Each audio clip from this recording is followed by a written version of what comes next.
The Team Never Quit podcast is sponsored by Navy Federal Credit Union, where members can enjoy a savings rate of nearly 2 times the industry average. You can learn all about this and more at NavyFederal.org.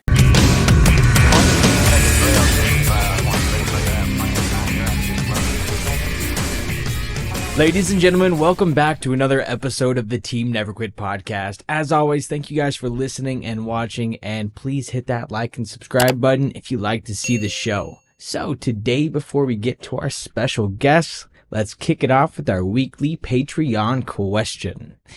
And this week we have got, if you had to choose, would you live in a super hot region or a super cold region? For sure hot for me. I was born in Louisiana, raised in Texas, have never been in the cold for more than 4 days at a time, and I cannot handle the cold. So mine is absolutely hot. Oh, what about you? Lacey, you go first. Yeah. I'm with you. It's got to be hot. I like, he's from Maine. I last maximum 4 days there in the winter. I need warmth. Mm-hmm. I cannot. Cold makes me angry. The colder I am, the more angry I get. It makes me shut down. Like, I physically can't go outside or do anything, and so I just stay huddled up in the bed and like look at things I can do online because I can not function when it's cold. I don't like the heater coming on. It messes with everything. If I'm cold, I need a heater. Like, I can't be outside. I can't feel, like, it gets in my bones and I feel the cold in my bones and it makes me feel like I'm going to die and I hate it. Same. I've been in Texas, almost 20 years now. Rio Grande Valley. I don't need that. I don't need that hot. Something with seasons would be nice, though. I like winter. I grew up in Maine. I like the winter. Go ahead. No, that's it. Do we get to pick the seasons? No. Or is it just hot or cold? It's just crazy hot or crazy cold. Are you living in what a horrible question, right? Are you living in Finland or are you living in Africa? I mean, I think I've lived in both. I mean, like northern New England, deep South Texas, and I think if I had to choose one or the other, you can always put another log on the fire. You know, you can't take all your clothes off. So yes, you can. You can only, I guess you can only get so cool in hot weather, right? Yeah. I'm probably with you on that one. Yeah. Really? Yeah. I think that air conditioning is a great blessing from the Almighty. We have that, and then hot water. It's funny because I love hot water, but when the hot air, especially with the humidity in it, I don't really prefer that. What about you, Hunter? I'm definitely going hot. I could just be in the hot climate all day, every day. Unlike you, I can definitely just take off layers all the time and not really have a care in the world. So I'm going that route. I can function outside when it's hot. I can work in the garden. I can do things outside when it's hot. But when it's cold, I can't go out there. Okay, if we're going to break this thing down technically, then at night, I like it cold. Same. And in the daytime, I like it hot. Okay, can we do that? Because I don't like sleeping when it's freaking hot. Well, then you pick the right place to live here because it's 30-degree temperature swing season. You're talking right about? now. Yeah, I mean, if we're going to break this question down, let's do it like this that. This morning, our children were wearing hoodies, and this afternoon, they're going to be wearing T-shirts and Texas, shorts. right? Yeah. That's awesome. Yeah. That's a good question. I love that. Yeah. All right, well, thank y'all for doing this. Yeah. Kristofer, Lacey. Yeah. Kristofer Healey, man. Welcome to the team. Appreciate it. Thank you. You're welcome. I heard you earned it, so well done. Appreciate you. We're going to back it up a little bit more and introduce everybody to you. So where do you come from? Originally born in Illinois, moved around a bit, but settled in Maine when I was 6 and moved for my dad's career. So we ended up there and spent most of my life there, got through college there. And then after college, I was intending to be an archaeologist. I went to college at the University of Maine. I got into grad school. I was going to go for archaeology. Took a year off to work with one of my professors, and that was 2001. And I was working on an archaeological dig in September 2001 when obviously we got attacked, and that sort of changed my mindset about what I wanted to do with my life. And There's a longer story to it, but the short story is I called the FBI recruiter in Boston. I said, how do I do what you guys are doing? I want to be a part of, fighting back. And he said, listen, we're not hiring right now unless you speak Urdu, Pashtun, Arabic, Persian, or unless you got tactical experience, which I obviously didn't as a recent college grad. And so they said, well, keep an eye on USA Jobs. I'd never heard of that before. Keep an eye on USA Jobs. There's going to be a lot coming up because, this is going to be a long fight, basically. And I kept my eye on USA Jobs. As soon as something started opening up, I started applying. ICE, CBP, Border Patrol, you name it, any police job I could find. And got plucked up by ICE, and they sent me 2,600 miles from the northern border down to Harlingen, Texas, which y'all know, you've been to, I'm sure. It's down there. Yeah, you've been there. So you've been through Raymond. I've been there, bro. Yeah, plenty of times. Love it down there, but it's way down there. It was about a 3-day drive from Maine to get down there, and that just, I got down there. I was down there about 3 months. I was looking for the exit. It's like, this ain't it. It was culturally, it was entirely different. Geographically, it was entirely different. Weather, hot versus cold. And then I met Lacey while I was there, and I was like, this place is all right. I can stick around for a minute. But I worked for ICE down there for about 3 years, and I got picked up by the Internal Affairs group from Homeland Security, which is called the OIG, Office of Inspector General. And I started working internal affairs cases, which is right around the time that the Gulf Cartel was going through a civil war. They arrested OCL Cardenas. He gets extradited to the U.S. He starts diming out every dirty Border Patrol agent, every dirty CBP officer that he had paid money to over years.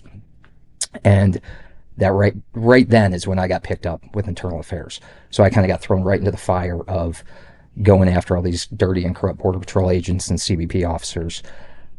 Worked on a bunch of big cases involving public officials, the Hidalgo County Sheriff and his son and all that stuff. We arrested a bunch of guys and spent, about a decade, I guess, down there in the Rio Grande Valley.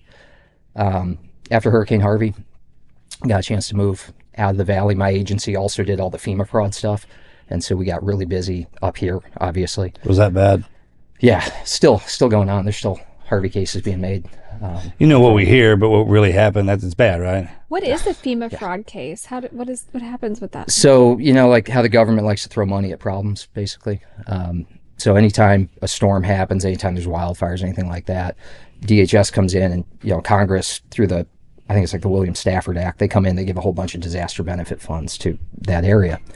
And everybody's lining up, and the government just gives out money to everybody sticking their hand out. And a lot of those people sticking their hand out, they don't deserve it. They don't actually have something that got damaged or destroyed.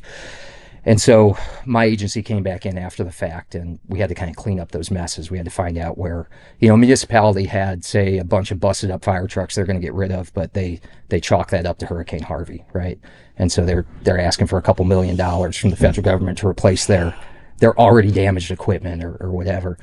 And then there's people. There's a ton of people that take advantage of those situations. Whenever there's a storm, whenever there's wildfires, whenever there's really any natural disaster, there's a ton of people who are going to come in, stick their hands out and say, I'll take some of that too. And so 2-3 years after the fact, Congress starts asking questions like, what happened to that money? Did it get spent right?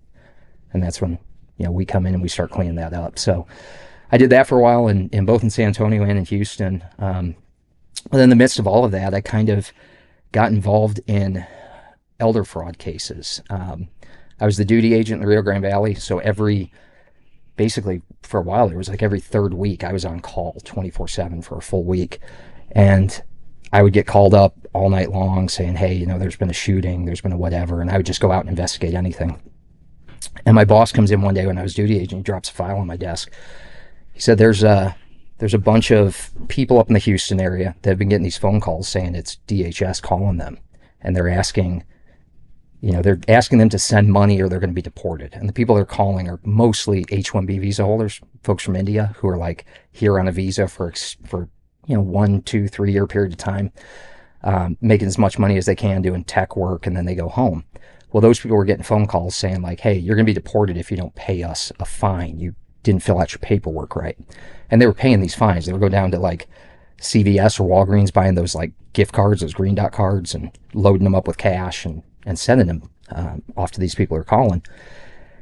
And I was like, yeah, I'll take a look at that. And I started kind of scratching the tires, or scratching the surface of it. And what it turned into over the course of just kind of looking at it was this massive conspiracy run out of India-based call centers, where they weren't just calling and impersonating DHS, they were calling everyone in this country, impersonating the IRS, Social Security, HUD, you name it. And for the next 6-7 years, my team and I tracked down and broke down that network, and we ended up ultimately arresting, and I think we indicted 61 individuals and businesses. So we indicted 4 call centers in addition to the 56 people we indicted. And we ended up arresting 25 individuals in the US. And so that kind of became, just randomly by being the duty agent and having this file land on my desk, that kind of became my passion, was going after the people who were Tele-Fraud, targeting our elderly folks in the U.S. and targeting our vulnerable people. I remember calling you when we were working out together. I don't remember who it was. I can't think for the life of me. Someone called me and said, help, my mother or somebody had sent like a FedEx. 35 grand. Yeah, with money, but I can't think of who it was. I think it was a mom of, maybe it was a SEAL, like mom or mother-in-law, something like that. It was someone from Y'all's network. Yeah, it was definitely a friend of ours that reached out to us, and I was like, I think I have the person for you. And I called Lacey, and you caught it. We stopped it. It was like 35 grand cash. So that towards the last few years of my career, that's all I was doing, was interdiction of things like that. My team and I became very, very good at identifying who the runners were, who the network was in the U.S., tracking these people down. But when that call came in, it was very fortunate timing, because I think the victim had just sent it. So it was still it was traveling outbound. It hadn't gone through the FedEx facility yet. And I was able to call the facility and have it stopped and held and get the cash turned around. Normally what happens is, you're 70-something years old. You get a phone call, and it's someone saying hey, your Social Security number's been compromised.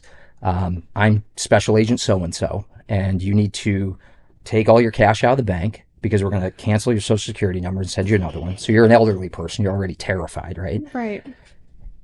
So these people, they go down. They're lonely, especially during the pandemic. These folks are isolated. Their kids aren't around, whatever. So they go down to the bank. They pull out all this cash, and they're literally taking cash and putting it in a box and sending it off to Special Agent whoever. And that's, I think, what that victim had done. And by the time they realize, it's too late. By the time they realize that cash has been picked up, typically they're shipping it to a CVS or a Walgreens, where it's being held, and the guy comes in with a fake ID, picks it up, and then he goes and dumps that cash into a bunch of different bank accounts, and just kind of launders the proceeds. And he does that 10, 15, 20 times a day. And then he moves on to the next city and the next city and the next city. And meanwhile, there's guys all around the country doing that same thing. And this call center is just moving on to the next person. They're just dialing for dollars. How are they finding these people? It started out, so the H-1B stuff that I started, when it was people impersonating DHS, what was happening is individuals were putting their information up on job boards. Think of LinkedIn or whatever. They're Indeed. Or Indeed, right? Yeah. But there's an Indian version of that called Dice. And they were posting on Dice, hey, I have an active H-1B, and I'm currently working in Houston for, name an oil and gas company. And people in India in these call centers would set up fake job profiles. So they would create a fake company, and then they would start looking at all these resumes of H-1B holders who were advertising their information, and they would start calling them. And they would start saying, hey, you didn't fill out your paperwork right when you got that H-1B. You owe us $10,000. You owe us $15,000. And these people, they're terrified, right? Because all the money they're making, it's going back to India. It's supporting sometimes dozens of people in their hometown. They might be the only one who's gotten out of there. And they're making real money in the U.S. They're sending it back, and it's going to fund an entire community. Is that legal, by the way? What, send money back? Yeah. Yeah. I mean, yes, you have to declare. I mean, there's different forms. You have to declare everything, but broadly, yes. But these folks would get picked on that way, but they realized that was a really small pond they were fishing in, and that everybody in America pays taxes. And so, you start dialing for dollars. You start buying lead lists, all that stuff you can sell. Anytime you go, remember you used to go in the movie theater? We're all that age, where you go to the movie theater and you'd see you'd fill out the form to win the free motorcycle, there in the lobby or whatever. all that is that's, the old school way of like, let me get your email address or whatever. You create a marketing list. Well, they would buy lead lists like that, and they would just start dialing for dollars. And they just started like calling the phone book and auto dialing. And they would do, like, you'll see the phone numbers come in if you're in the Houston area. It's going to come in from a 713 or a 281 or a 936 or whatever. That's what they were doing. They were buying voice over IP numbers for certain area codes and then just bombing that area and just calling and saying, hey, you owe us money. Hey, you owe us money. And it's a percentage game. There's a certain amount of people who are going to fall for that, and they're going to do it. And typically those people trend older. Like, my average victim age was 73. So most of the folks I was dealing with, every time I would talk to a victim, it was like, gosh, I'm talking to somebody who's literally lost everything. So it's sometimes millions of dollars over the course of months. They would continue paying these people. Oh my gosh. So, yeah. So when you when you actually busted this case, were you able to get any of the money back for these people? So it was about $300 million. We estimate about $300 million case, the one that I worked. It was the largest Tele-Fraud case in U.S. history. And we identified about $300 million in loss. And that was from 15,000 plus victims that my team interviewed, spoke to, took statements from over the course of about 6-7 years. We were able to physically recover about $1.2 million of that. So that money it's gone. And what I always tell my victims is you're going to get a lot more justice than restitution. But if you stick with me, if you let me do the work, you're going to get justice. But, your money's probably gone. I would set that expectation from the beginning. We did seize one of the kind of the kingpin type characters. He's doing 20 years now. He's got probably like 15 left, but he had bulk silver, bulk gold in his house when we ran the search warrant. We were able to seize some physical assets, but by and large, the money that they're getting, they're taking a percentage, they're taking a cut, and then the rest is being distributed. And it's basically a money laundering conspiracy. And the way I look at it is, you may be familiar. Have you ever heard the term Hawala? No. It's basically, it's an ancient money movement system. And what it is in India and Iran and other places in the Middle East in particular, it's a trust-based money transfer system. So let's say you're in India and your daughter's going to school at the University of, let's say, LSU. And you want to get tuition to that kid at LSU for the semester. You've got $10,000. You go to what's called a Hawala broker, this guy in India, and he's got a trusted partner somewhere in the States who he says to that guy, put $10,000 in this bank account. And then they make each other whole over time, right? So this guy in the United States, now this guy owes him $10,000 or vice versa, right? And so they get made whole over time by a series of complex transactions. A lot of times the guy in the U.S. owns a Indian, Pakistani grocery store, and the guy in India will supply him items for his grocery store over time to make that debt whole. But money never actually changes hands. That's what was happening here. They were replacing that with filling those orders with fraud dollars. So all these bank accounts were just getting $10,000 dropped in them, $9,000 dropped in them. We'd go and talk to the people who own the bank accounts and tell them you just got stolen money. And they had no idea. They just knew, oh, my dad was going to send my tuition check. I don't know where that came from. And that's what was happening. So $300 million just disappeared into the U.S. banking system. Just like smurfed into different accounts all over the place. Oh my God. So, yeah. That's some swordfish type stuff right there. Yeah. Yeah, that's a deep cut. Yeah. That's crazy. I have 2 fraud experiences like that. One, my friend Kristen, one of my best friends, and she's my age. And they called her while we were driving to an event one time. We were going to meet you, I think. And this guy, it was an Indian guy, said he was with the IRS, said that she needed to go at that moment and wire a certain amount of money or the police were going to come get her. Yeah. And she was freaking out. And I said, put that on speaker. I'm with her. I'm driving. And I said, put it on speaker. What is he saying? And then I said, and my stepdad actually works for the IRS. And I said, they don't call you. No. They're not going to call you and demand money. And she was like, I have to do something. I owe whatever. She might have owed like $100. It wasn't a lot of money that she owed, but he was saying she owed thousands of dollars in like late fees or something. And I said, this is not right. This is a fraudulent thing. And so I started recording it on my phone.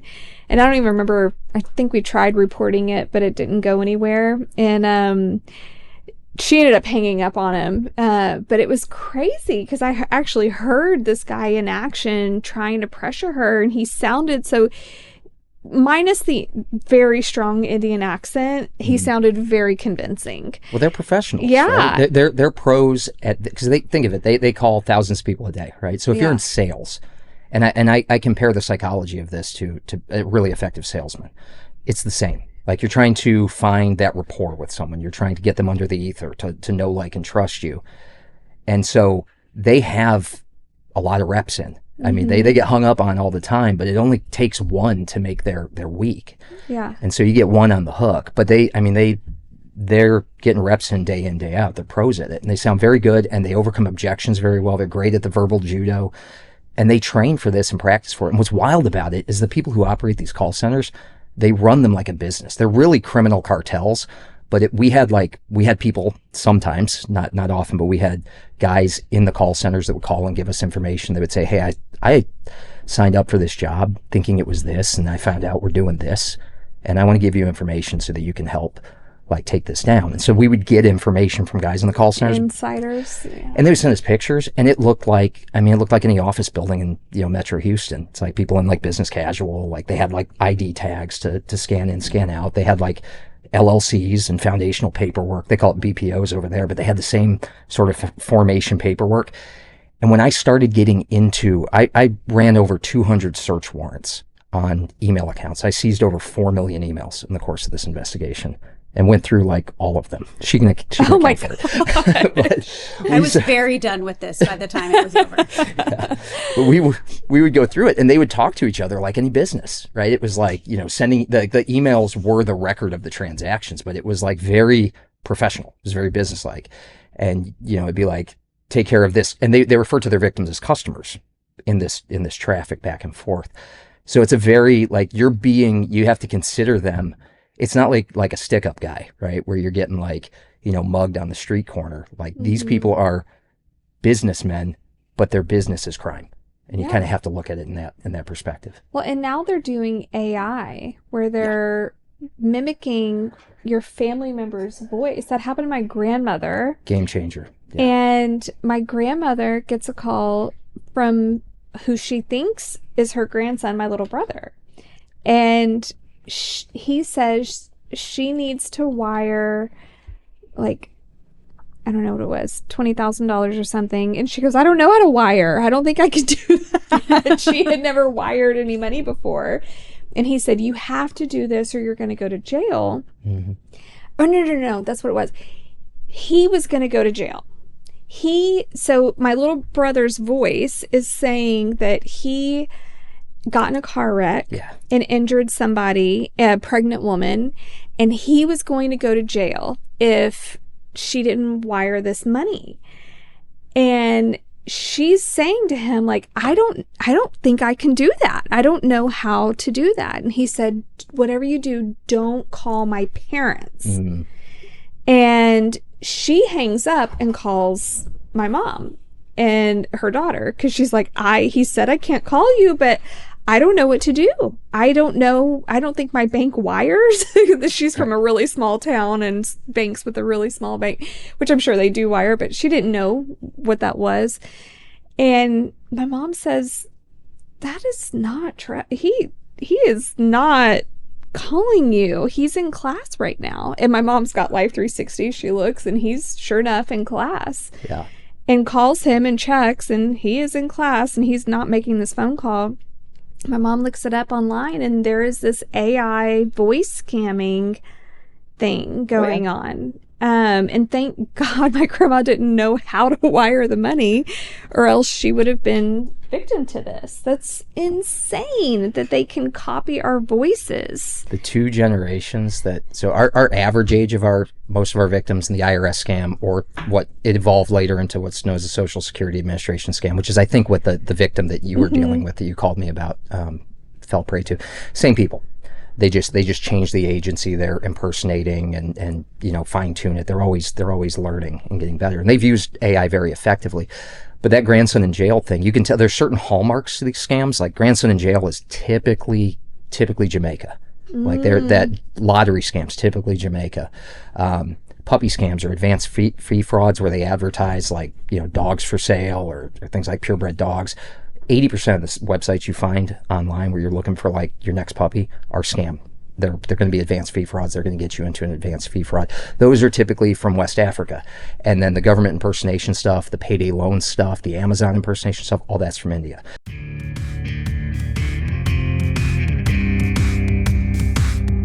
Summer is here and we're all trying to save a little extra for those road trips, staycations, or whatever it may be. But did you know that you can also score big savings at the pharmacy?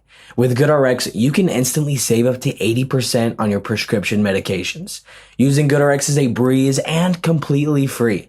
Just search for your prescription on the GoodRx website or app and show the discount at your local pharmacy. It works at all major pharmacies like CVS, Walgreens, Walmart, and so many more. What's great about GoodRx is that it works whether you have insurance or not. And even if you do, it can still often beat your copay price. So this summer, don't forget to just check out GoodRx before you head to the pharmacy to keep more money in your pocket. I've been using GoodRx to save on my meds for years now, and I know my mom does the same thing with my little siblings because the savings are just too good not to pass up. For easy savings on your prescriptions, check out goodrx.com/TNQ. That's goodrx.com/TNQ.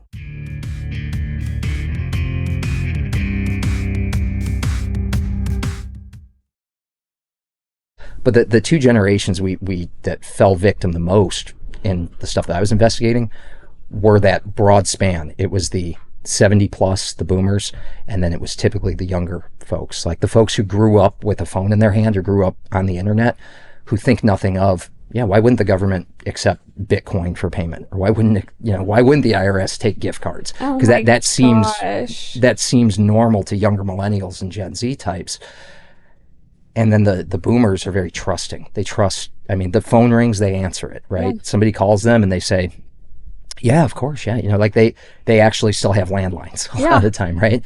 But like us, like the Gen Xers, nobody fell for this in Gen X because we're all so damn cynical. I was like, that's what it is, right? Yeah, I think it is, truly. It's our superpower. Like, yeah, I'm calling bullshit. Like when my mom come up with something better than that, man. Call me back. Let me get the guys, something like that. And I'll put my kids on the phone. I'll put like her on the phone. Like if they call, they will occasionally, like these call centers will occasionally, if they know your address or they know information about you, they've swatted people, they've sent SWAT teams to people's houses, they've called in like kidnapping or bomb threats, things like that to mess with people. But generally, if you keep them on the phone, you're just wasting their time and money because they pay for that voice over IP. They have to pay for that time on the line. So I'll bleed them out. I'll pretend I'm an elderly individual. I'll keep it going as long as I can. There's some brilliant people on the internet that you can watch do that. We've worked with some of them. Yeah. Hilarious. Yeah. Yeah. A lot of the scam baiters. So whatever type of person that is that can do that is amazing to me. Yeah. We've worked with some of those guys with the big YouTube accounts and, where they have information that they can share with us that we can be actionable on from a law enforcement perspective. They've shared with us. And then other times there are things that we can't do. We can't reach out and touch. And, we'll give them some information about where a call center might be located and let them do their magic. So we've incorporated a lot of that, but AI has upped the game. Exactly what you're saying. Yeah. People are impersonating voices. And, I thought a lot about my grandfather. I thought a lot about her grandparents. I thought about like, who's falling victim to this? Even her mom would get those calls. And I would get calls from family members. I get calls from all sorts of her clients.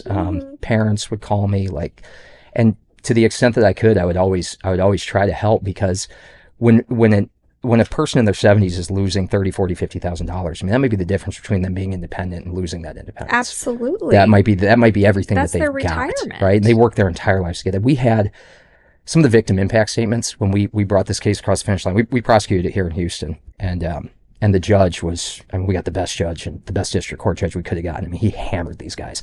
He read every single victim impact statement. So we had, like I said, about 15,000 victims that we were aware of. And I think that probably is representative of maybe 1% to 2% of the victims that are out there, because the vast majority of people, you get victimized by a crime like this, you don't want anyone to know, right? Like most people, like they realize they've been scammed and they either talk themselves into I wasn't scammed, or they're not going to share it with their kids, with their grandkids. They're embarrassed. They're embarrassed, right? The psychology of being scammed is no different than the psychology of being mugged on the street, right? You feel the same afterwards. You feel like unsafe. You feel like you don't make good decisions. You become hypervigilant. So that same sort of psychological impact exists, whether you had a gun stuck in your face and your wallet stolen, or you were robbed over the internet. And so I always kept that in mind. And like, I listened to thousands of stories of these people calling. I mean, like she can tell you like all day and night, like these people had my cell phone. They'd call me like, what's going on with the case? Where are we now? Can you talk to my son? I finally told him about this, all that stuff. And just like, it just rips like your just guts out to hear these people. So any small victory where we could intercept a package of cash like that, actually get turned around with someone, was just, we did more.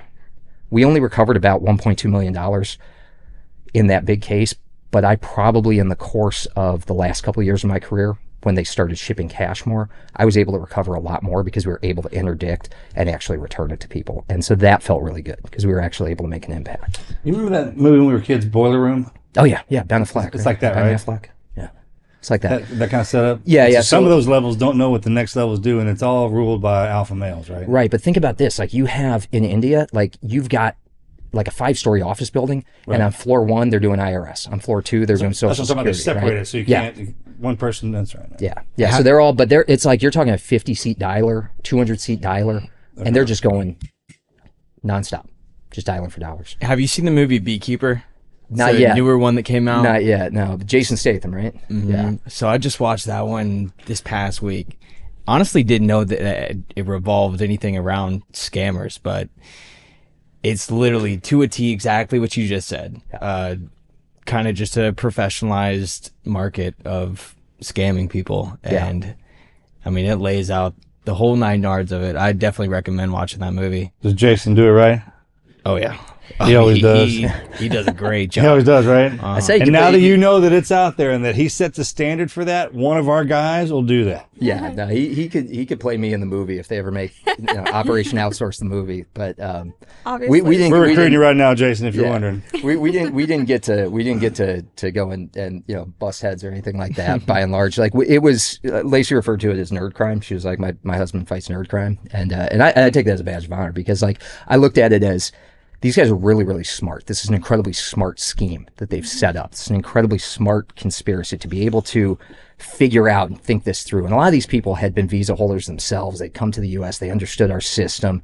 They understood how things worked. A lot of them had worked in legitimate call centers, so they understood how they should talk to customers. They had a lot, and their English is excellent, aside from being heavily accented. And so for me, the game was, okay, you're really smart. You're stealing millions of dollars. Credit to you. Like, I want to be smarter than that. There was the fact that landed on his desk was like fate in itself, because I think if anybody else in his office would have gotten that, they would have been bored of it inside of a couple of days, because it really, I remember the day. I remember cooking dinner, and I remember the day that he came in and he was like, I got this, and I'm, kind of working on this. And I remember the beginning of like the spider web. He had like a spider web of like, it was like, okay, I'm looking at here, here, here. And he started connecting the dots, and it was on a wall. And I remember him starting to do that. And he gets very into things, like very. That's some True Detective type stuff, right? I love that. So that was a common meme. It was very, it was not all that unlike that. That's a compliment, by the way. Yeah, I appreciate it, because it was like that. Like, do you know the Always Sunny in Philadelphia meme where like Charlie Day is like standing there and he's got all the the strings? That was like my office. It was like that, or like the True Detective where Matthew McConaughey's sitting in the storage unit. It was like that. I mean, it was.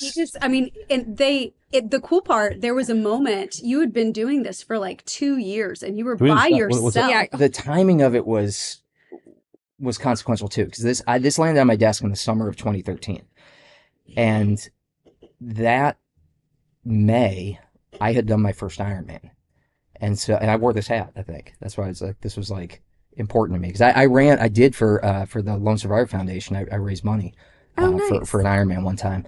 But I had done my first Ironman, so you're quite welcome. I was glad to do it. And I had this like crazy idea in my head of like, well, if I could do that, I could take on this case. So it was like that attitude of once you do something insanely hard, everything else seems like, something you can accomplish. So you've got that well of experience to draw from. And the two things were completely different. This was a physical challenge, incredible physical challenge.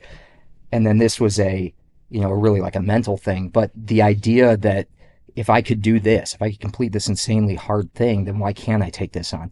And what Lacey says, right? Like people, the problem with these telefraud scams is that most people, when they do report them, and very few people do, when they do report them, they go to their local PD.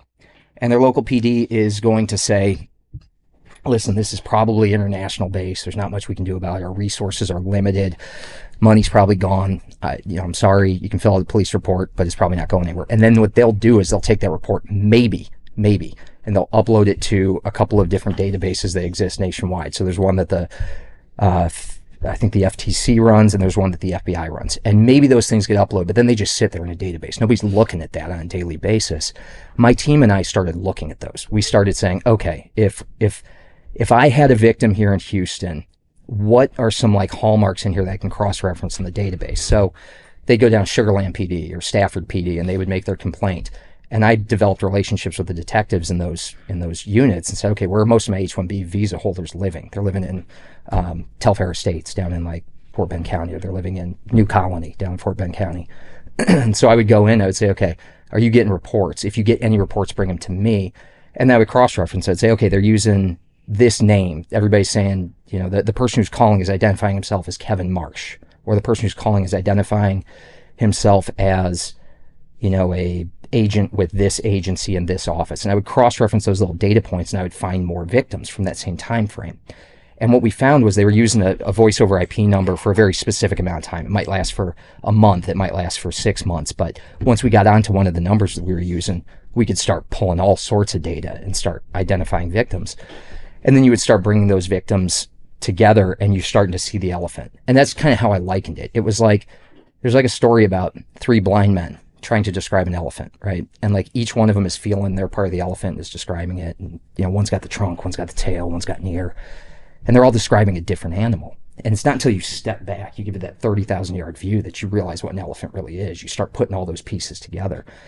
And that's kind of what happened. I started kicking the tires on this thing, and it lasted for me alone from about July until December. He was obsessed with this for almost 2 years. And I remember the day when you were like, there is another guy. There's another guy he's looking at the same thing. He's in California. He's looking for this thing. I found another guy. And they started piecing together their team that basically came together, that all realized in different parts of the United States, they had all been looking at the same thing.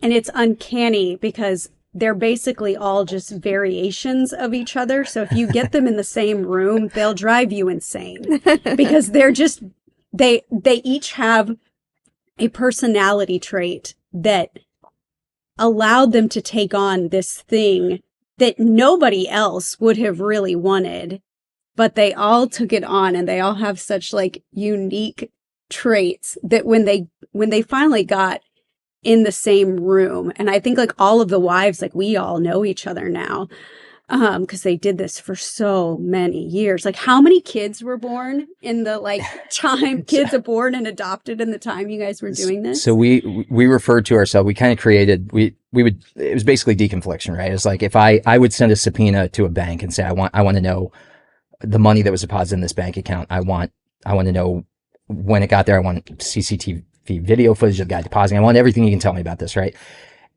And finally, after doing that several hundred times, somebody else had subpoenaed that same bank account. And that's how we kind of connected and deconflicted. So they're like, hey, you got to call this guy in San Francisco because he just literally sent a subpoena for that same account. You guys are probably fishing in the same pond. And so that's how I met the guys. There was a guy in Oakland, 2 in San Francisco. There was a Secret Service agent up in Chicago. And we kind of put this little mini task force together. And we referred to ourselves because we had no funding. We had no backing. We had no, the federal government, when they put task forces together, generally it's like DEA gets task forces because they seize money and assets, and they pay the government, right? They don't cost the government money. We were going after a ghost. We were going after people in India that we couldn't reach out and touch, money that was gone. There was no like the government didn't have a lot of incentive to fund us on this wild goose chase unless we could make a big splash and make an impact. And that was going to take time. So having numbers, having guys that I could add to that made a big difference. We referred to ourselves colloquially as the 6 guys who give a shit. And that's what we call it. That was our task force. We were the 6 guys who give a shit. And that's all we were. Because we were the 6 guys in the country who were like, this stops with us. Like these scam calls, like I don't know if we can stop this. I don't know if we can reach out and touch these guys. I don't know how many people we can put in jail, but we're going to give it an effort and we're going to try. And we all had that same attitude. I think it helped because we were all about the same point in our careers. We're all about 4 or 5 years into a career. We were experienced enough to be able to do the job, but inexperienced enough to be not afraid, not, to be cocky. It was like, yeah, I'm trained to do this. I can do this. I haven't experienced a ton of major disappointment in my career yet. So yeah, this is doable. And we just did it and we fed off each other. That was a wild thing. I was in Texas. The attorneys prosecuting it were in DC. So they're in East Coast time. Most of my team is in California. And so I find myself in this sweet spot where if I got up early enough, I was like answering questions from the attorneys on the East Coast. And if I stayed late enough, I was like supporting guys on the West Coast. And then I would I would come back to work at 6 a.m. or open up my laptop or whatever at 10 at night. And I'd have 15 emails from one of my partners on the West Coast. I'd be like, all right, let's go. He found some more leads. And it just like, we fed each other.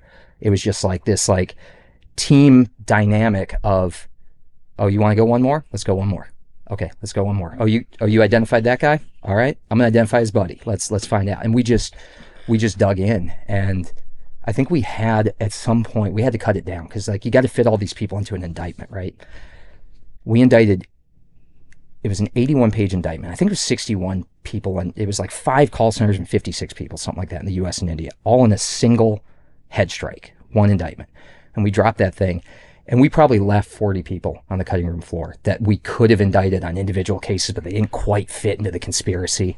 And we continued to knock those people down in the years that followed. But it was really cool. Like we got to finally, after years of fighting and hunting and identifying people in 2016, unfortunately about a week before the election, because this would have probably made a bigger splash and had a bigger impact if we hadn't taken it down when we did. But we ran, I think it was 8 different states. We ran simultaneous search warrants in 8 different states. We hit 25 people at the same time, hooked every single one of them up. Every single one of them pled out. We had so much dirt on all of them by the time we did the head strike, not a single one of them took it to trial. And then the problem became, how do we impact these people who are in India? How do we convince India to bring them? Were they American citizens? Some. Yeah, what's it like when you roll up those guys? When you start rolling them up? Yeah. Most of them, I think. Take it. Like the guy, I hit one guy in particular. His name was, I forget his name, Hardik Patel, I think. I went to his house. I led the team that took down his house in the Chicago suburbs. He's an Indian national. He was working in the call centers over there. He helped like develop the scheme and then decided, I'm going to get out and I'm going to go to the U.S. His wife got like an F1 student visa and him and his family got to come along. So she goes to school in Chicago. They get the visa. They don't actually go to school. They just arrive in Chicago and just stay. And he starts to like open a liquor store, all that stuff. When I knocked on his door that day, immediately he's, it's like 6 a.m. They're getting the kid ready for school. It was kind of, that kind of sucked because you hate to see when there's kids involved in it. And that guy's doing 15 years in jail now. But I say him down, I say, hey, we got to talk to you. And these guys all like, they're businessmen, right? They're not like hardened criminals. So they're not guys who have dealt a lot with police. And if they have, it's in India where they're like, paying some bribes and telling them to go away. And he's like, yeah, absolutely. I want to help you, whatever I can do. I don't know anything about this, but I did work in call centers. They immediately start to give you information that they're building that secondary narrative that they can try to figure out a way. They're very smart. They're trying to think, how can I make this seem like, yes, I was tangentially involved, but not involved with the criminal aspect of it. So he starts telling me, yeah, I was in the call centers, but I worked on the good side of call centers. I was in the bad side. I didn't know anything that was going on. I was just a business manager, blah, blah, blah. Well, fortunately, like I said, I'd seized over 200 email accounts via search warrant, and including one of his, I think at least one of his, but I had an email in my folder. I just pulled it out, slid it across the table. I was like, do me a favor. I let him talk for about 35 minutes and just tell me his story. I was like, do me a favor and read this email. And he sat there and he read it. And the email was him directing a guy to hit as many people as you can. It's the end of the month. We got to hit our numbers. You got to do X, Y, and Z, max them out. Tell them the police are coming, like everything, like just right there in black and white, like directing a guy to do the thing that we're investigating.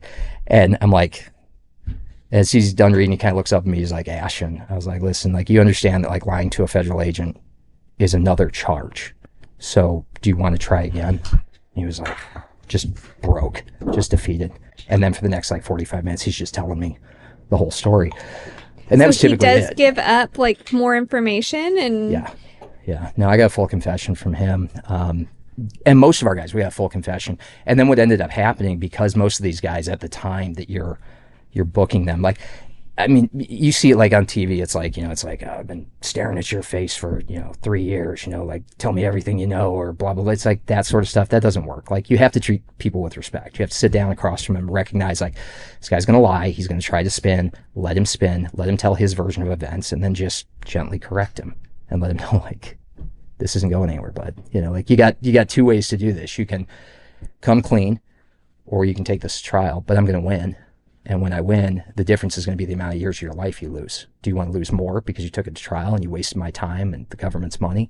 Or do you want to get on Team USA and help us bring down some other guys and get some of your life back? And that's really it. So, what about the ones you snatch overseas? We only got one overseas, and that's kind of the big... It's hard. Yeah, that's the part that hurts. That's the part that hurts, because they're still out there. But... And I've not been to India, so this isn't meant as a dig on India. But they don't have a federal law enforcement set up the way that we do. They have I think it's GBI or something. I forget what it's called. It's their version of the FBI. They're not really a law enforcement agency in the same way that our law enforcement agencies operate. They're more of like they tell the locals what to do, right? So, but the locals, a lot of them are bought off by the call centers. Call centers are big money operations. They're like paying the piso. So when we sent over a red notice and we got Interpol involved, and we said, hey, we've got warrants for all these guys. We know they live here. This is where they are. I've got, visa information. I've got all this stuff. Go out and get them.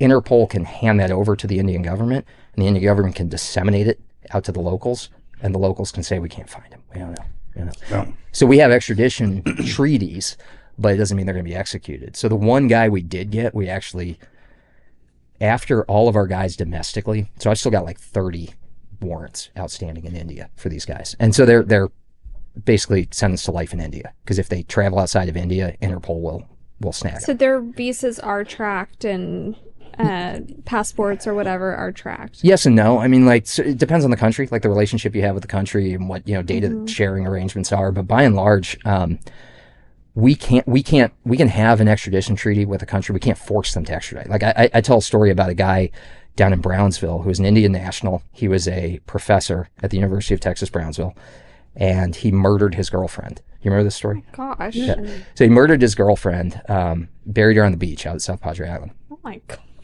Well, he gets convicted of second-degree manslaughter. He's in the courtroom, and the judge's name was Lemus, and the judge is state court. The judge was taking bribes, and he was taking bribes from a lot of people. He's in jail too. Tell me about the Rio Grande. I'll tell you some stories about the Rio Grande Valley.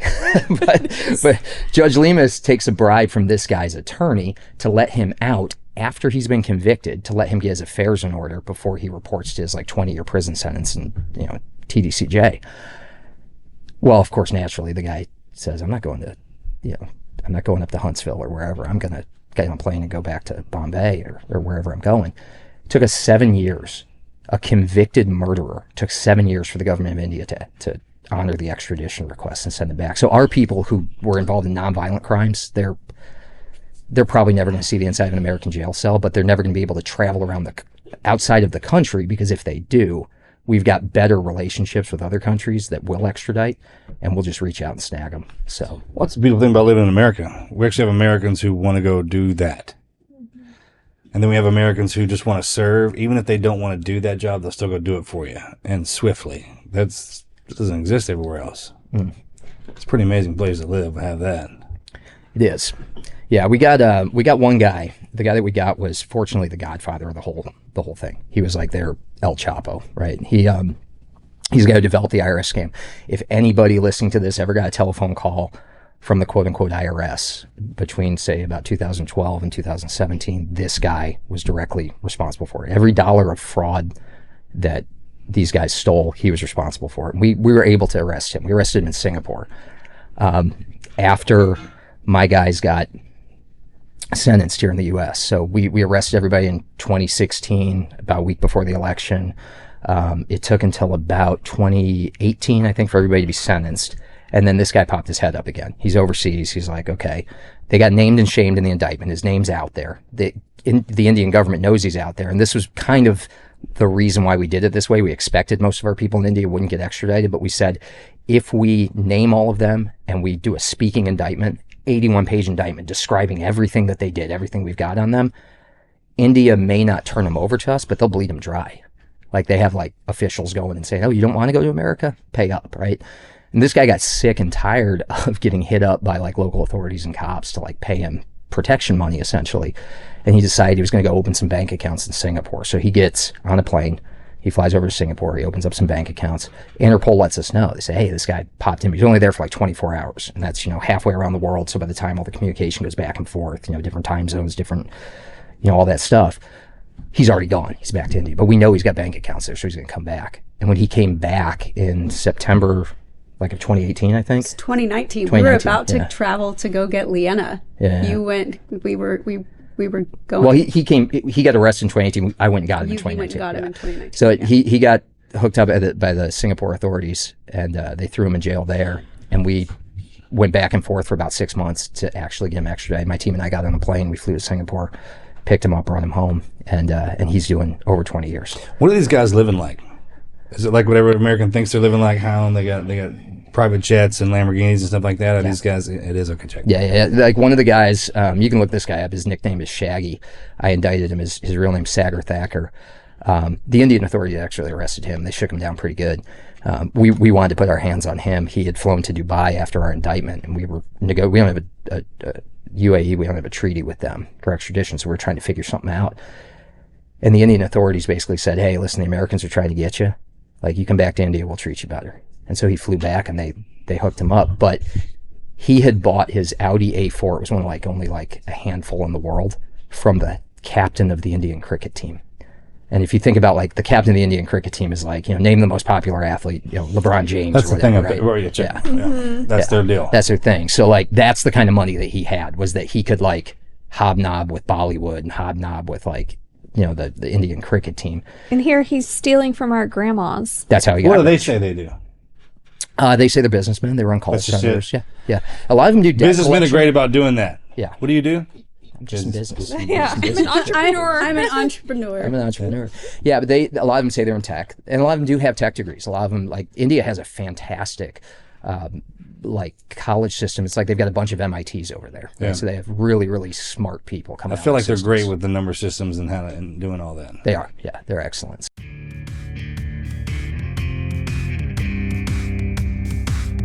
Have you ever heard of senolytics? Well, these are the groundbreaking ingredients revolutionizing healthy aging.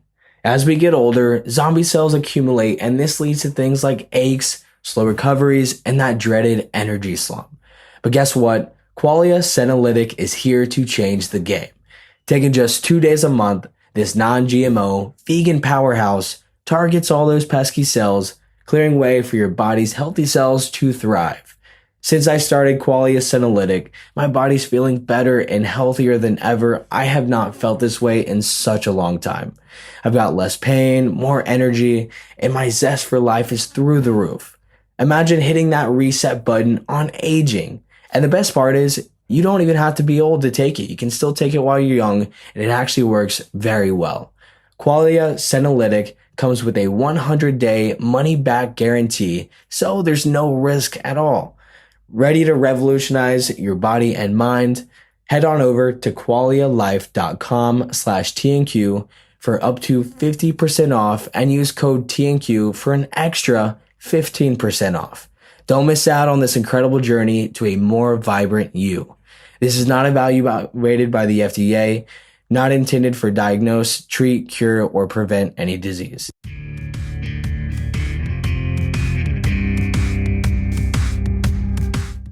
And Yeah. not that all Indians are bad. No, not at all. In fact, Why, the funny they're not. thing- Look, this is an amazing kind of conundrum, right? Because they're not technically, they're over the phone. They're just voicing this into you.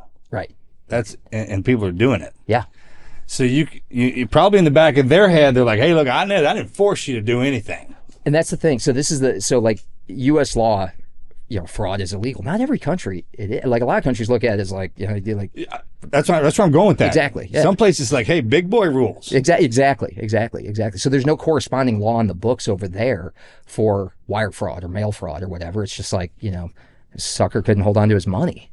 So it's your own fault. And that's kind of the attitude. Slick stuff. It is. I mean, when you're just talking about, we're not about force, about weaponry, intimidation in person is even different. Right. Even then, I can understand that. I'm like, hey, man, if you forcefully in front of them, intimidated them out of there, that's a thing. Yeah.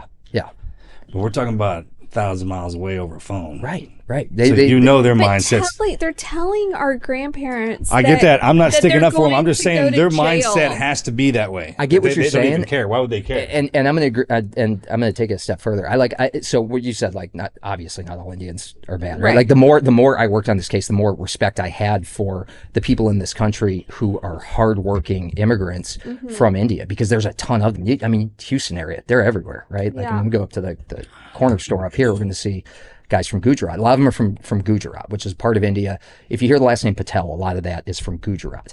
And that in the traditional family? It's a last name that's kind of associated with the traditional caste system over there, the merchant caste. Okay, check. So it means something. It means something. So if you're a Patel, like most of your hotel owners here, it's referred to as the Patel Hotel Cartel in the U.S. Like most of your like independent hotel owners, restaurant owners, 7-Eleven owners, whatever, a lot of those folks are from the same part of India that these scammers are from.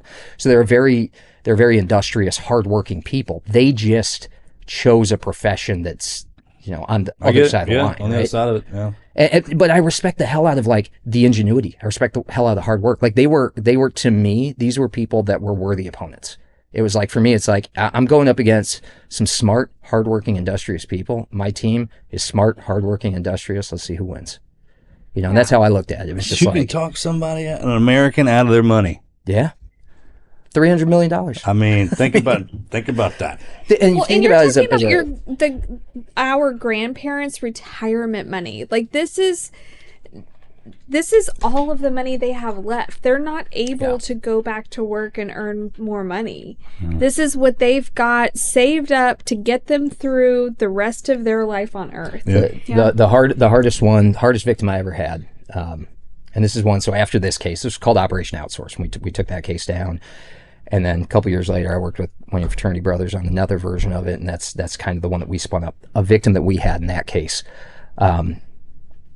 This one almost makes me cry when I talk about it. She lost $2 million. She was 82 years old, lived in Florida. She was a retired teacher. She had saved every dime she'd ever made. No kids, no husband, lived alone. Lost every dollar of it. She ended up having to sell her house that she owned outright, basically to make ends meet, because she didn't have any backup. She lost everything. And they scammed her over a period of 6 or 7 months. The entire time she thought, I'm helping the federal government who's calling me uncover the bad guys behind this by continuing to go along. She basically thought she was an undercover agent. She thought she was like a CI. Lost every dollar. They turned her. Yeah. They turned. Well, I mean, and that happens a lot too. So that's on these like, jumping to a different scam. Like the thing you were talking about, the grandson in jail scam. Romance scams are very similarly run. A lot of those are run out of West Africa or Jamaica. That's a lot of times we'll see hey, I'm a serviceman overseas and I'm stranded over here. We get when that. Those guys all pull the those secret time. agent moves and turn the asset into and they turn them into how a money about launderer. that? They say they're Marcus. Some of them say that they're I have Sure. I can't tell you how many times I've gotten a message saying, your husband and I have been talking for months and I've even been sending him money. And I'm like, what are you talking about? I said, I'm so sorry, but you've been scammed. You've been scammed. My husband doesn't I'm looking at his broke down ass out in the freaking yard right now. He is not corresponding with you. He's on the mower. I'm looking at him right now. I know exactly where he's at. He's on the mower and he's not. Back in the day, we might have had a lot of fun, but not now. What happens a lot with those is that they'll be like a widow or a widower, right? And a lot of times what happens, and this is something where like Lacey's mom or like people that are single at that age, they go online, they decide like, hey, I'm going to get back out there, and they maybe put themselves in a dating app. And there's scammers all over those things too. If you're listening to this and you got parents of that age, or, you know, widows, widowers, take care of your parents. Make sure you know what they're doing online, because it's probably more dangerous that your parents are online than your kids, because your kids actually know a little bit about the environment they're operating in. Your parents often don't. And what ends up happening is they'll get someone like that, like, hey, you know, I need to get some money out of Syria. You know, can you help me get this money into a bank account? And they basically turn your grandparents into money mules. And they get them opening up bank accounts. And what would we do? We'd go and knock on somebody's door down in, you know, Conroe or whatever, and be some old lady living alone. Like, ma'am, you opened up 15 bank accounts this year. You know, we got all sorts of reports from victims sending you money and you moving money. Do you understand what's happening here? They have no idea. They're like, no, I'm helping so-and-so. He's stuck overseas. He's just trying to get money back over to the U.S. And you know, you start asking critical, have you ever FaceTimed this person? Have you ever met them in person? No, it's all been on the internet. Where'd you meet them? Oh, on Plenty of Fish, or on, you know, whatever dating app. Yeah. So, well, think about the movies and all the TV shows and how our generation had to operate anyways. Yeah. So they know that exists. Our generation created the internet. You know what I'm talking about? And plus developing an asset and stuff like that. So if they know that exists and someone actually calls them up, it's like, hey, look, your government needs you. Yeah. Yeah. What do you need? We actually do that for real. Right. You know, so why wouldn't they even anticipate that, especially when they were older and if they're alone? Yeah. Mm-hmm. People, that's a game changer when they're alone, man, because then you got somebody, and those guys are so slick at talking that you just be like, oh, yeah. I made more arrests during the pandemic or during 2020 than probably any other year of my career, because these guys were so active, because they were preying on the elderly folks. And so it was just, you know, me and my guys were just out there, like, all over. These guys the runners would go around the country. So they might, like, vacate money up in, just say, Madison, Wisconsin, then Chicago, and then whatever. And they spend a couple days in one spot and they travel around. So they say which one works better as individually dependent. Say the forceful entry, saying, hey, you need this, I'm a police officer, I need the money, or the guy who's like, hey, look, I need, you know. It depends on the scam, but I guess they just know. Yeah. Like the IRS scam was very effective, but because we took it down, they don't do that anymore. Everyone's afraid of the IRS. Everyone's afraid of the IRS, right? Like, you hear IRS and, like, you know, like, especially this time of year. Like, this time of year, IRS is when they're, like, hammering people, but they're not really running that anymore. And they found that the SSA scam was more effective, because what are our retired people most scared of? You know, like, my social security number getting compromised. That's everything to me. And so they prey on the elder. So that's really where it shifted to, like, being a more elderly victim base. And that to me is just like, there aren't enough years in jail for these people. It's so wrong to prey after our elderly and our children. Like, you can't do that. 18 to 37, free game. Yeah. Free game.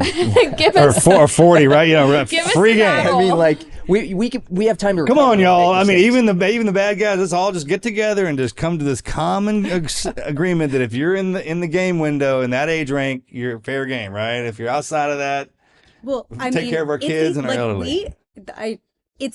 I know more than the average person, because I lived with this for, like, a really long time.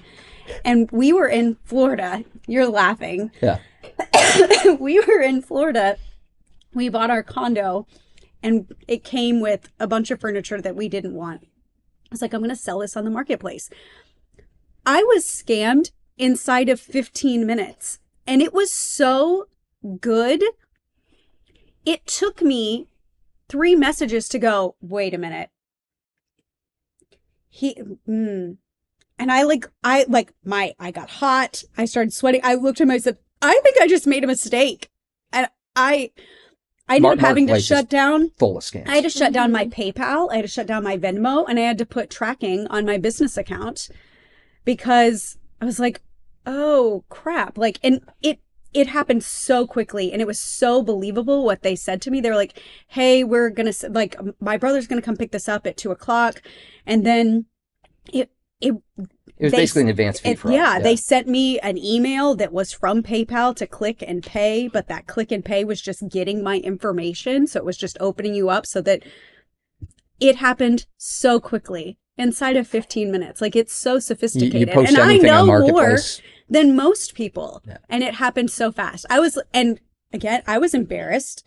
I was like, I think I made a mistake. Oh my gosh. Yeah, it's brutal. I mean, and I look at it as, I've still got buddies who are out there doing this, who are still, working these. I'm no longer with the government, but like I've got buddies who are still working this stuff, and we still don't have a ton of funding for this stuff. There's a permanent Senate subcommittee. I think it's like the Senate Subcommittee on Aging, and they are heavily involved in this because their focal point is how do we protect American seniors? But that's about it. I mean, it's like 5 senators.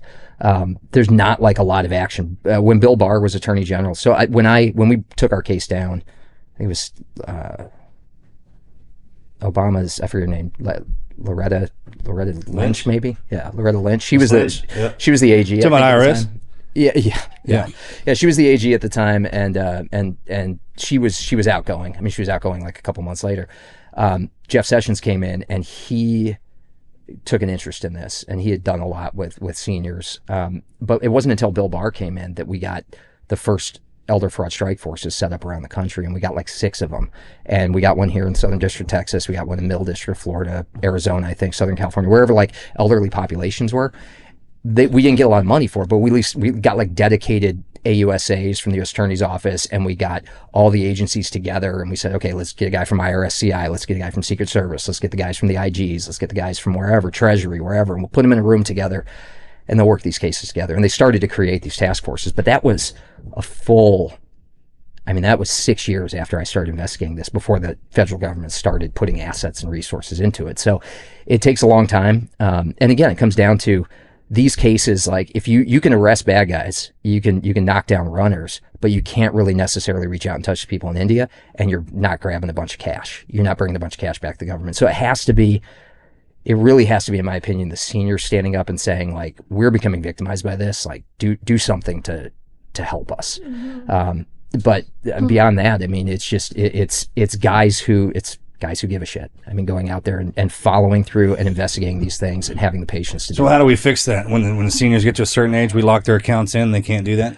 Truly, I mean, because there's preachers that can get their money like that too. Oh yeah. No, and I've worked like in the private sector since leaving the government. I've done conservatorship abuse cases as a private investigator, where I have helped individuals who, a trusted family member is monitoring their finances, and then they steal from them. So we need stronger laws against. I tell you what, we just need stronger laws against elder abuse. I mean, that's the biggest thing, and we need our banking systems to be more reflective of that sort of fraud, because right now all the alerts, all the triggers, and our like anti-money laundering systems in banks are really set up for identifying drug trafficking going through banks, right?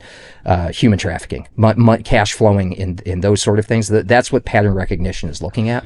We need more on elder fraud. That's a great point. We're going to shift this pressure over to the banks. Yeah. For sure. For sure. Y'all should be the ones that should be monitoring this. There's always a focal point. It seems to be the bank.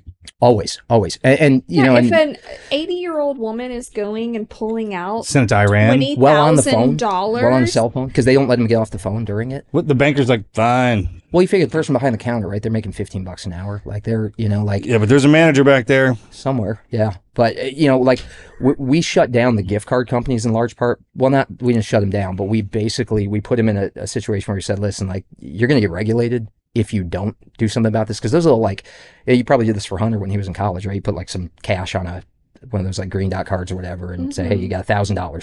Here's your cash. They were using those as instruments to launder the money from these scammers.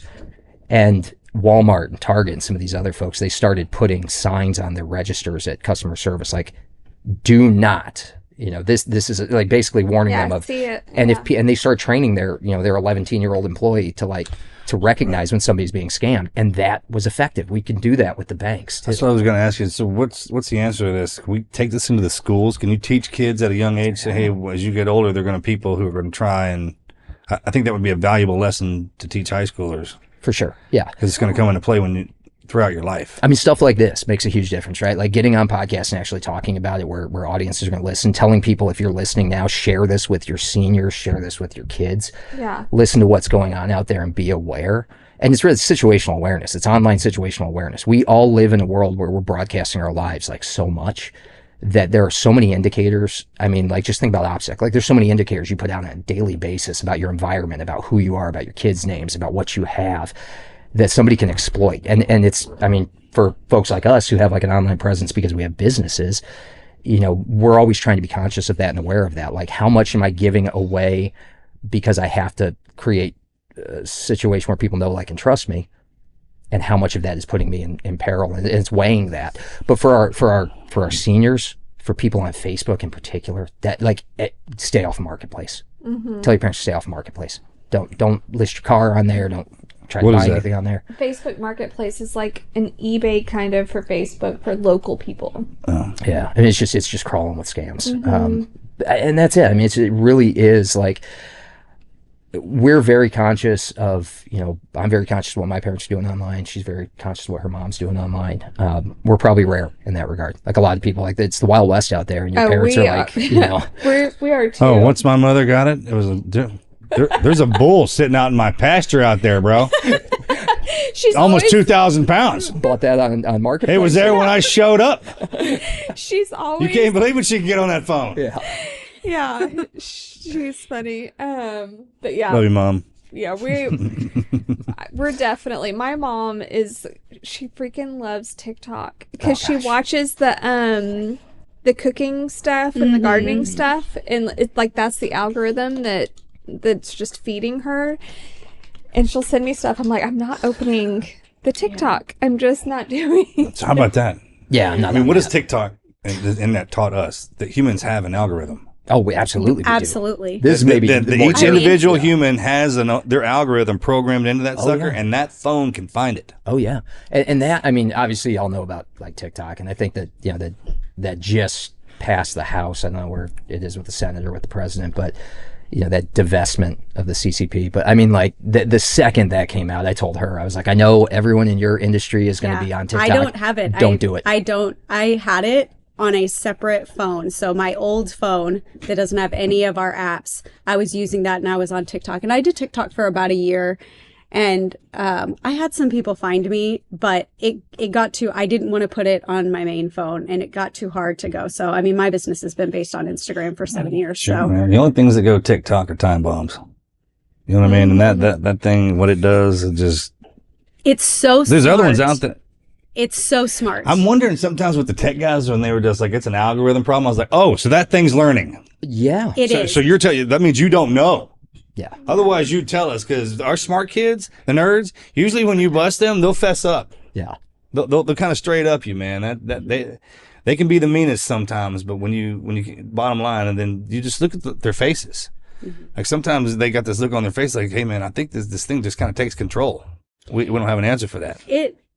It has I will say, I mean, I've been in. I haven't had an Instagram business for 7 years. When I was on TikTok for a brief period of time, it has an uncanny way to keep you on for longer that the other apps don't have. Like, they're addictive. The addictive quality to it is much higher. It was one of those things like where I would notice and be like, wow, I just lost an hour of my life, and I'm not somebody that typically does that. And it takes you down, and they will take you down rabbit holes to see, like, it will throw something. They don't really do this on Instagram or Facebook. You can be scrolling through that For You page, and it's very predictable about what it's giving you. But then it'll throw something in there to like, that's maybe very far off, and it's gauging to see how you interact with that and how much time you give it, because even Instagram, it's all about how much time you give it. Your ability to go viral, like when you create a reel, is about how much watch time you're going to get. That's the biggest indicator. With TikTok, they'll throw something in there and they want to see how much time you give this really random thing. And if you give it some time, then like if you stop to watch it and you're like, wait, what was that? And you go back to look at it and you watch the whole way through, then it's going to start giving you things because it just learned. Opens a portal. You gave that. It just opened a portal. So it could be something about a subject that you didn't even know that you were interested in. And all of a sudden you're taken into that, and then it just gets deeper and deeper and deeper. And I don't see that. I don't see that happening on the other applications in the same way.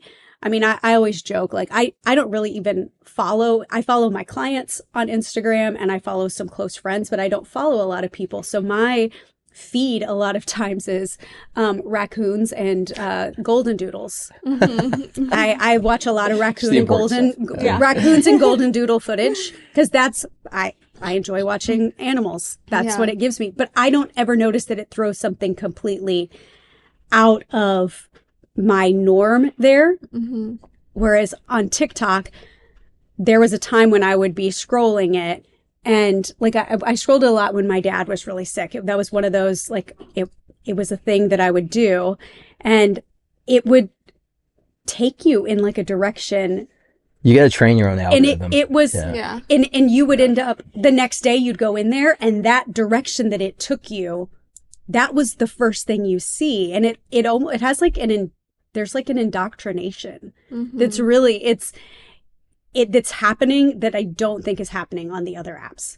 Yeah. It's scary. Whoever wrote that piece of code, clever. They're really smart. I mean, anything on social media, they're really smart. I even look at, our 2 little girls, one that's nonverbal and on the autism spectrum, and then our 11-year-old that's fully neurotypical. The YouTube Kids app, the way it programs to what they want to watch is fascinating.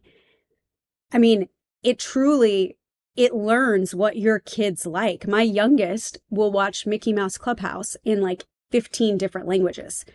So all of a sudden she's listening to Mickey Mouse Clubhouse in Russian. But then because she's watching videos in Russian, it might also filter in other Russian cartoons. It's very, it's telling like what our kids are exposed to, like all of these things have an algorithm, and they're all at some level, they're learning your children. Which is probably a good thing if you think about it, if you check. If you're checking. If your parents check, then it's kind of like a report card every day. Let me see that thing. Yeah. What's popping up? With my youngest, because of her cognitive disability, I can pretty much know what's on there. My oldest, I mean, there's been a couple of times she's actually not allowed to have YouTube right now. She doesn't have YouTube. She doesn't have YouTube Kids. You actually asked yesterday because she's learning how to play the ukulele. He was like, can she have YouTube back? And I'm like, I'm going to have to think about that, because she took it in a direction. I peeked over her shoulder and I was like, wait a minute. Like, what is this? And it was on YouTube Kids. And so she got that taken away. She can only watch Disney Plus. But it is one of those things I don't think, parents realize like how much even those apps that are for kids, like it is filtering in certain things that you may not even realize. And then when you get them on, I mean, there's kids my daughter's age that are 11 that are on TikTok. The 11-year-old mind is very impressionable. My 11-year-old will believe anything. That's the scam of that generation, of that age group. That is their scam. They can be radicalized to believe whatever that app, and that drug. That it is. I mean, if you drug. back up this conversation in the last 15 minutes and pull out the name and the words we're using. Yes. Like when I feed on this, it does this. It is absolutely. They can't. Well, I mean, we see this. The only thing our 11-year-old gets upset if she's grounded from is her tablet. I could take away anything else and she'd be like, meh. But her tablet, that is the linchpin, because we didn't grow up with, I always tell her, I'm like, you had to wait for your show to come on Friday. And if your dad was watching football, guess what? You weren't watching it because there was only one TV. No TiVo. That was it. There was no TiVo. There was none of that. And our children are growing up in a world where it's I was at Disney World this weekend with my youngest, and it was just she and I, and the number of kids that were in their strollers on like a phone or on a screen at an amusement park. Like it's just common, like little kids, like 2 years old. It's just commonplace. And I mean, we have screen time, like our daughter that's on the spectrum, that is a very regulating thing for her. Like having that tablet is very regulating for her, but we still limit the amount of time that we give them that, because it really does. The amount of studying that we're going to be able to do in 20 or 30 years about how these things have altered our brain chemistry. Oh, just wait. Like it's because, I mean, I have friends that do, have y'all ever done, like neuromapping? I haven't. I know what So you're talking it's about. where like they wear a headband and you're actually watching like a show. Watch something that shows up on the... But there's cues that actually like reprogram the brain, and it's for like it's a form of trauma therapy. But in essence, like if you think about it, like so much of like what we're watching like on these screens is like it's reprogramming our brains. I always tell my clients, we're walking around in the year 2024 in a prehistoric body. This is the body that was walking around in the 1800s. This body was not designed to be interconnected with people. Our nervous systems were not designed to be interconnected with people all over the world. Mm-hmm. We were not designed to have the amount of connections and input and conversations the way we do right now.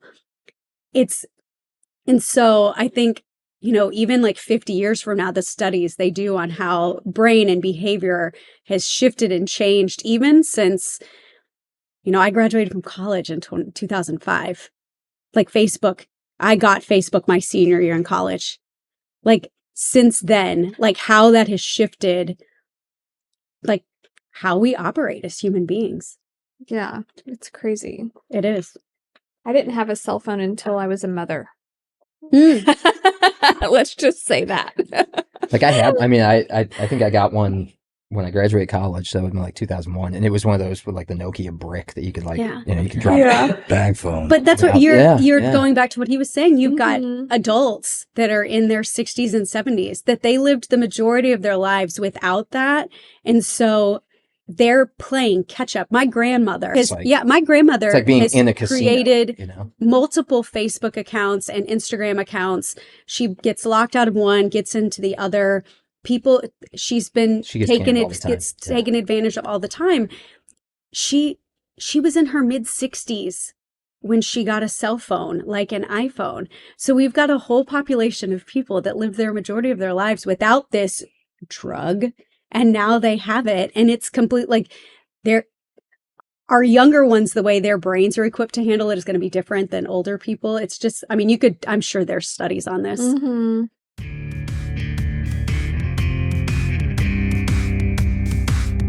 Is your money working as hard as it could be for your future? A decade ago, Robinhood changed the investment landscape when they pioneered commission-free stock trading.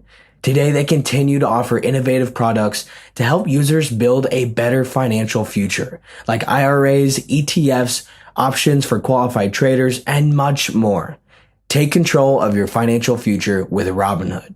Download the app or visit Robinhood.com to learn more. Investing involves risk. Other fees apply. Robinhood Financial LLC is a registered broker-dealer.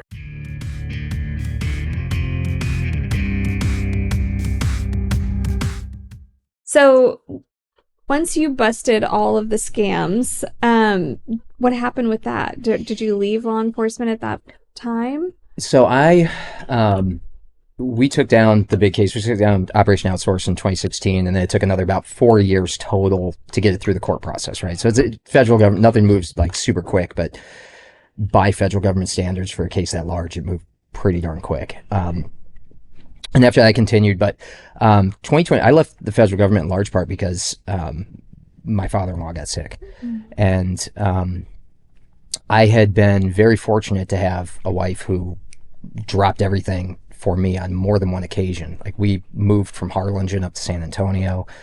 She had to shut down a business to do that and for us to make that move because it was for my career. And then we did it again when we came over here. So I figured it was kind of my turn, and we had a situation where it was kind of a perfect storm situation. We had a lot of changes happening with the new administration coming in, and investigative priorities were changing in my agency. And I was going to be on the road a lot. I was going to be spending a lot of time in Louisiana. I was going to be spending a lot of time in Lafayette doing CARES Act cases and COVID fraud and things like that, because the prison system over there was kind of like a hive for that sort of fraud, strangely enough. So I realized I was going to be on the road a lot. And then her dad got a stage 4 terminal cancer diagnosis, and we were basically told you got anywhere from a year to 3 years with palliative chemotherapy. So like our best case scenario, 12 to 36 months. And I realized that with her business, she's running a very successful consulting business. We have 2 special needs children. I'm on the road all the time for work. something's got to give here. We can't keep all these plates spinning. And so it was, it was a conversation we had, but it was like, listen, she's, at that point, she had really like, her salary had overtaken mine to the point where mine was kind of like negotiable.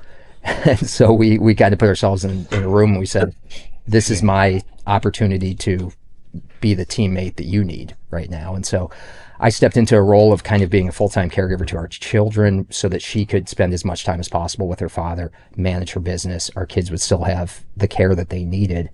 And it was basically, people give 2 weeks notice. I had to give 6 months because I had so many like open cases and things going on that I had to wind down, and I wanted to make sure they got across the finish line the right way. I wanted to leave things on people's desks with a bow on it. Like I drove things down to the 99-yard line and I was like, here you go. Like all you got to do is this, and this, execute this, and you've got an arrest. You've got a stab. And it's funny. It's like I left in February of 2022.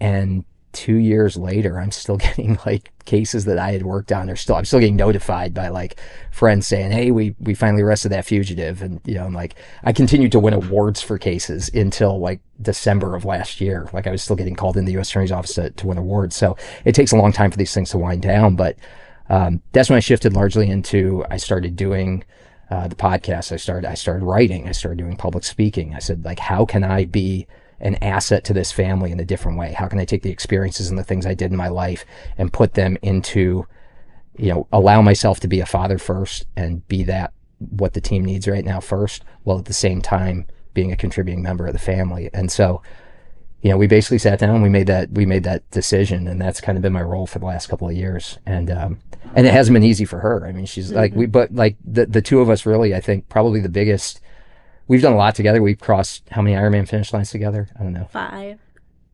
Well, together, I think we've done 3 together. 3 right? 3 or 4 together, yeah, on the but same day. Like, yeah, so we've each That's done, date night? It used to be. Before kids, that used to Yeah, it we was used to put on actually- like Game of Thrones and like watch like 4 There you episodes go. on the bike. That's what we Like- that Oh, was on the bike? Yeah, we get on the bike. We train. would be on a nice. bike Oh, trainer yeah, okay, check. and Yeah. watching Game of Thrones. Yeah, we'd ride like a 60-mile ride and watch like 3 episodes of Game of Thrones. But Gosh. pre-kids, but yeah. Yeah, we don't do that anymore. It was 7 years ago yesterday that I crossed my last Ironman finish line. I've never ridden a bike since. Oh my gosh. Was that's one of you crazy. a good runner, one swimmer, one bike? Both of us Did are you share? good. Both of us are good runners. Oh, you shared, Yeah. right? I mean, we did we them started as individual- runners. like we came to it from running. So like Yeah. I started in the midst of this case that I was working on. It was a lot of stress, and then there was another thing going on where I like actually busted my special agent in charge doing something really stupid and ended up putting him in jail. And the time that was all going on was very stressful in my career because I was putting my boss in jail. And so I started running. I started doing marathons, and she was like, we were getting married, and it was like when we were still engaged, and we ran our first half marathon together, and then we just started doing that together. We'd go for runs together. That became instead of Friday night or Saturday night dates, we would go on Sunday morning for a long run. We'd do like a 15-mile or 20-mile run. Y'all talk or just run?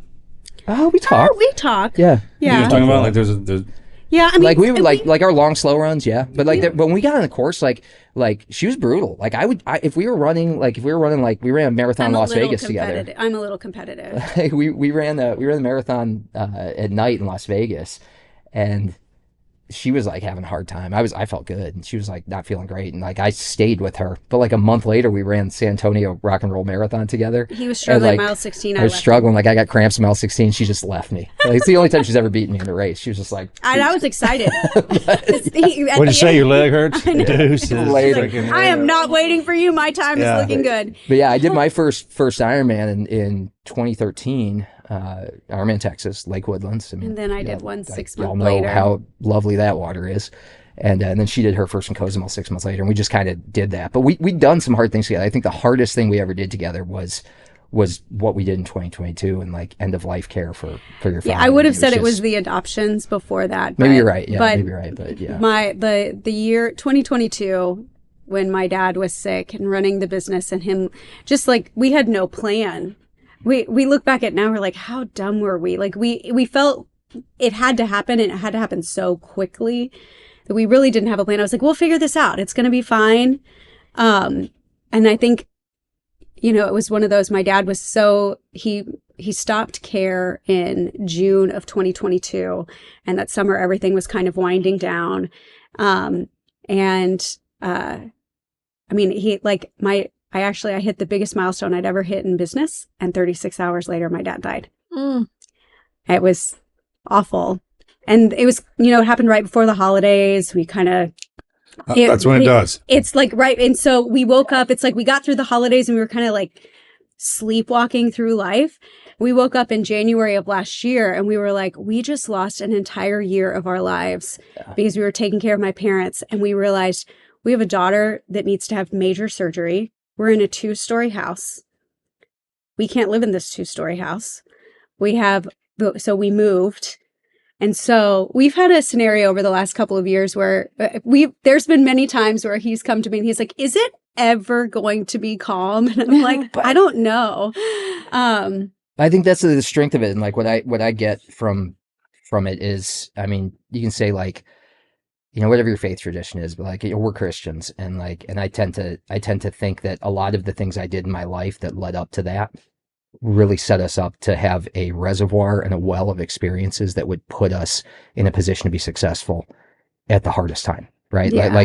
Like God did a good job of prepping us, and putting us in a position to be successful in the hardest moments of our lives. And, when you do things, when you have voluntary adversity in your life, when you introduce voluntary adversity throughout your life, you will always have a well of experiences that you can draw from that are going to make you stronger when the adversity is involuntary. And you can always go back to, I finished 6 damn Ironmans. I finished how many ultra marathons? That's always there. I made the biggest Tele-Fraud case in U.S. history. Like, you put yourself in positions where it's going to suck, and then you overcome the suck. And then when things suck, you're like, this ain't so bad. Right. And that kind of, and it's weird, like, as we've talked a lot about this, like, I feel like we were particularly well built for adoption, based on what we did as single people, as a married couple, but as like non-child having people, really set us up well to be parents to special needs children, to go through the international adoption process. And I joke with Lacey about this, we talk about it, but I feel like every time I come up with, we were dealing with this week, like, we think we're going in the direction we need to be going in, and God reminds us, like, you're not in charge. Yeah, we've really had to. There's been many times that we've had to we think that we know where we're going, and there's always a huge sign. I mean, even with our second daughter, we had 2 failed adoptions. I was here when I got a call that one of our adoptions, I was here. I was training you guys. Yeah, I remember that. And there were 2 different times when things didn't work out. The second time, I actually, Renee called me and we were on the phone, and I told her how I was feeling, and I told her I said something, and she said something back to me, and it was the exact same thing that I had read on a bumper sticker 30 minutes before, that I was like, this is exactly what I'm feeling. And I went home and I told him, I said, I don't think that this adoption, the direction we're going, is going to work. I think we're going to have to shift. Like, this is not right. It was like a Friday morning, and we called our adoption agency, and they were like, yeah, we didn't have the heart to tell you, like, I don't think this is actually going to move forward.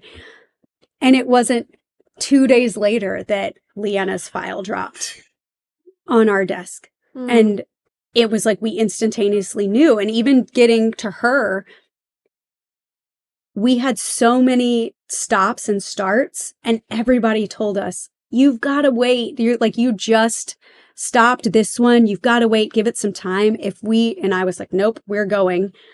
If we had even paused for a couple of weeks, she wouldn't have come home before the pandemic. She would still be in China. She was 6.5 when we got her.